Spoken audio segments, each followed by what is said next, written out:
გარდავა არცაკებით არის საინტერესო, რომ ავსებულია სექსუალობით.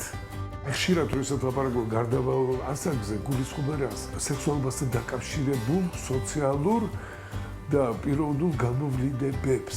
რას ვეძახით გარდავალ ასაკს? თინეიჯერების ბოლო პერიოდი, როდესაც სექსუალობა აქტუალური ხდება 17-16-დან 25-მდე აი ამ ინტერვალში.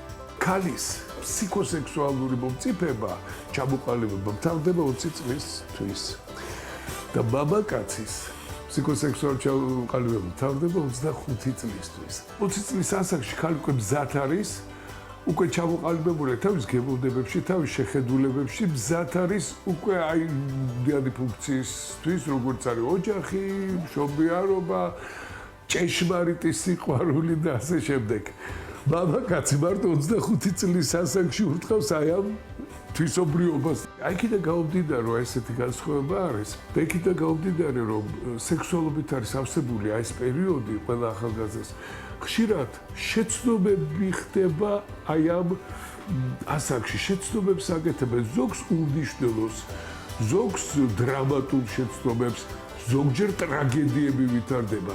თუ წყვილს უნდა შეერთდეს ოჯახურ წყვილში 18 წლის ასაკში, ძალიან დიდი რისკი პრობლემატიკის. აი კონფლიქტი, გესმით რა ხდება, ეს არც ბიჭის ბრალია, არც გოგონას ბრალია.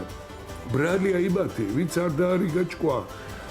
ბრალია აი მჭიდილის ცნობიერსა, ქვეცნობიერს შორის. ქვეცნობიერი ეს არის ის მოთხოვნილება, რომელიც ჟღერს შიგნიდან.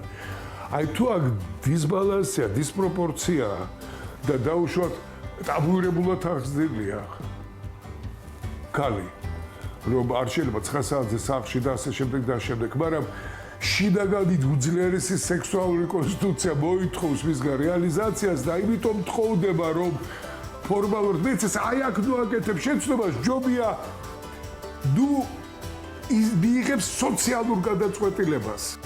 აქედან გამომდინარე, მე ურჩევ მშობლებს, რომ რაც შეეძლოთ აღზრდისა ბავშვის ჩადეს და უკვე როცა თინეიჯერულ ასაკში არიან, იცოდეთ, უკვე დაგვიანებულია ჭკვის სწავლება. მე ვლაპარაკობ რჩევაზე და რჩევას გირჩევთ. მაშინ მისცეთ თქვენ შვილებს, როდესაც შეგეკითხებიათ. უბრალოდ ეცადეთ ისე მოიქცეთ, რომ ამ თქვენმა შვილებმა თქვენში ამხანა გინახონ, რომელიც გაუგებს და მაშინ შეგეკითხებიან განსაცდელი ჟამს. ეს არის აღზრდის ხელოვნება. მარტო ვდებაზე სექსუალურზე, თუ არ მოყვება მეგობრობაც და პატივისცემაც, ნუ აწყობთ ოჯახს.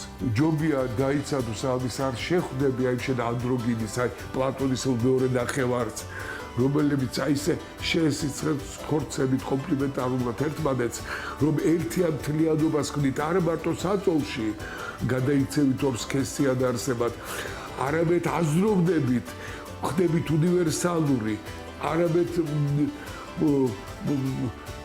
ემოციურად ხდებით სრულფასოვანი კონგლომერატია ეს ერთმანეთში გადახვართული, რომელიც ასხევს მარტო სითბოს, სიკეთეს.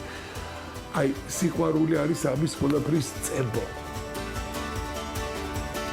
ეს თინეიჯერობიდან მოდის.